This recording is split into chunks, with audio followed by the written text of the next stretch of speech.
भाई हम तो जहाँ 2 साल पैदल चले, हमको तो कोई जीविका दीदी बहुत खुश नजर नहीं आई।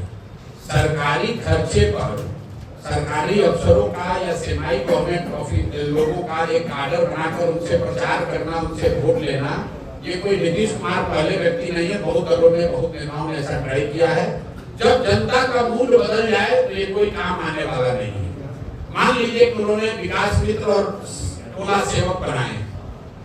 अगर विकास मित्र और टोला सेवक उनसे सरकार से सैलरी पा रहे हैं और शायद दलियों की मदद करना भी चाहे, ये अगर सच्चाई है तो ये भी तो सच्चाई है कि 50 लाख दलित महादलित परिवार को जो 3 डिसमिल जमीन मिल रही थी, उन 50 लाख लोगों में सिर्फ 2.34 मतलब 2.25 लाख लोगों को ही वो जमीन मिली है। आज 20 वर्ष के नीतीश कुमार के शासन के बाद दलित परिवारों को सिर्फ 2,34,000 परिवारों को ही 3 डिसमिल जमीन मिली, जबकि 2006 में नीतीश कुमार ने कहा था कि हर दलित महादलित परिवार के भूमिहीन लोगों को घर बनाने के लिए 3 डिसमिल जमीन दे दिया जाएगा। तो अगर उन लोगों को जमीन नहीं मिली है तो सरकारी कर्मचारी कुछ भी कह ले, उसका असर होने वाला नहीं है। वो लोग नीतीश के खिलाफ ही वोट देंगे, चाहे वो जीविका दीदी हो या टोला सेवक हो, विकास मित्र हो या सरकार के दूसरे पदाधिकारी हो। शराबबंदी बिहार में सबसे बड़ा मुद्दा बना हुआ है, आपके द्वारा इस पे क्या स्टैंड है? में आतंकवादी हमला हुआ, उसमें हिंदू मुसलमान की बात हो रही है, लेकिन ये बात नहीं हो रही है कि जिम्मेवारी किसकी है।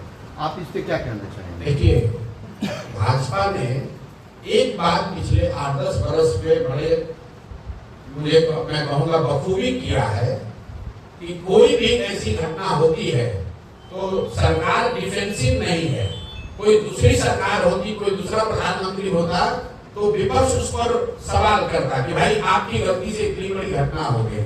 यहाँ पर विपक्ष ही डरा हुआ है कि कहीं गलती से कुछ पूछ रहे हैं कि बस पूरा समाज पोलराइज कर दे। भाई घटना हुई है, बिल्कुल निंदनीय है।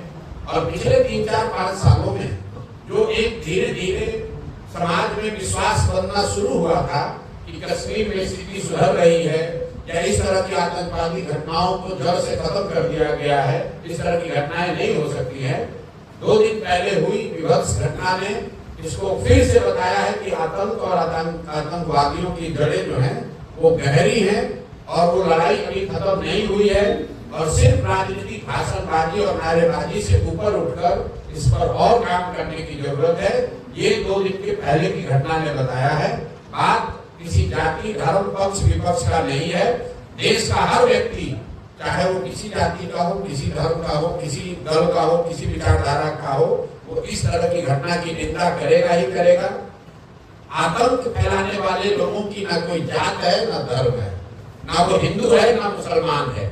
आज से 15-20 साल पहले पंजाब में जो खालिस्तान की गतिविधि चल रही थी, खालिस्तान आंदोलन चल रहा था, हमने आप में से कई लोगों ने देखा सुना होगा कि बसों से हिंदुओं को उतार कर मारा जाता था। वहां पर तो मारने वाले मुसलमान नहीं थे।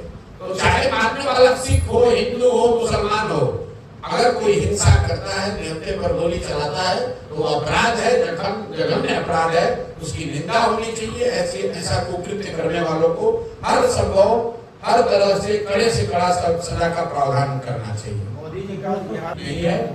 आतंकी हमले के मामले में देश को एकजुट होना चाहिए। ये गलत है और गलत का साथ किसी भी नजरिए से नहीं किया जा सकता है। उसका कारण चाहे कुछ भी बताया जाए।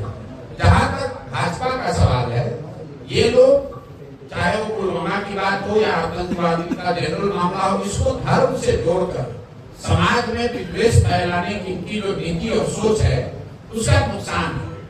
और उसका भी विरोध उतनी मजबूती से होना चाहिए जितना विरोध पहले की अपीजमेंट पॉलिटिक्स का होता है।